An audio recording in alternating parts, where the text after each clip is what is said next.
Romanos capítulo 7. Analogía tomada del matrimonio. ¿Acaso ignoran, hermanos? Pues hablo con los que conocen la ley, que la ley se enseñorea del hombre entre tanto que éste vive, porque la mujer casada está sujeta por la ley al marido mientras éste vive. Pero si el marido muere, ella queda libre de la ley del marido. Así que si en vida del marido se uniere a otro varón, será llamada adúltera, pero si su marido muriere, es libre de esa ley. De tal manera que si se uniere a otro marido, no será adúltera. Así también ustedes, hermanos míos, han muerto a la ley mediante el cuerpo de Cristo, para que sean de otro, del que resucitó de los muertos, a fin de que llevemos fruto para Dios.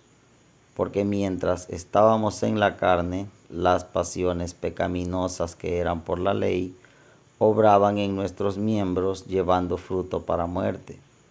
Pero ahora estamos libres de la ley, por haber muerto para aquella en que estábamos sujetos, de modo que sirvamos bajo el régimen nuevo del Espíritu y no bajo el régimen viejo de la letra.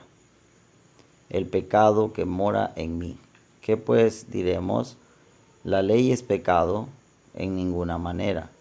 Pero yo no conocí el pecado sino por la ley, porque tampoco conociera la codicia si la ley no dijera no codiciarás. Mas el pecado, tomando ocasión por el mandamiento, produjo en mí toda codicia, porque sin la ley el pecado está muerto. Y yo sin la ley vivía en un tiempo, pero venido el mandamiento el pecado revivió y yo morí. Y hallé que el mismo mandamiento que era para vida a mí me resultó para muerte, porque el pecado, tomando ocasión por el mandamiento, me engañó y por él me mató. De manera que la ley a la verdad es santa y el mandamiento santo, justo y bueno. Luego lo que es bueno vino a ser muerte para mí, en ninguna manera, sino que el pecado, para mostrarse pecado, produjo en mí la muerte por medio de lo que es bueno, a fin de que por el mandamiento el pecado llegara a ser sobremanera pecaminoso. Porque sabemos que la ley es espiritual, mas yo soy carnal, vendido al pecado.